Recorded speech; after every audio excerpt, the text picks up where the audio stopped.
আসসালামু আলাইকুম। আল্লাহর দিকে তাকিয়ে জুম্মা মুবারক না লিখে আল্লাহুম্মা সাল্লি আলা মুহাম্মাদ ওয়া আলা আলি মুহাম্মাদ কামা সাল্লাইতা আলা ইব্রাহিম ওয়া আলা আলি ইব্রাহিম ইন্নাকা হামিদুম মাজিদ। আল্লাহুম্মা বারিক আলা মুহাম্মাদ ওয়া আলা আলি মুহাম্মাদ কামা বারাকতা আলা ইব্রাহিম ওয়া আলা আলি ইব্রাহিম ইন্নাকা হামিদুম মাজিদ।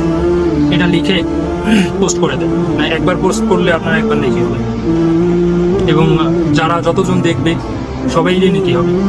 10 জন যদি দেখে 10 জনের নেকি হবে 10টা, আপনার হবে 11টা। যে দেখবে, যে ওটা শেয়ার করবে সবাইরই নেকি হবে, কারণ নেকি কমবে না, এবং প্রতিটা ব্যক্তির নেকি আপনার সাথে এক হবে। জুম্মা মোবারক লিখে কি হয় জানি না, আমার জানা নেই, বা এখন পর্যন্ত জানি না যে জুম্মা মোবারক লিখে কোনো ফায়দা আছে কিনা। তবে দরুদ শরীফ পাঠ করলে তার উপর রহমত নাজিল হবে, তার গুনাহ ক্ষমা হবে, তার মর্যাদা বৃদ্ধি।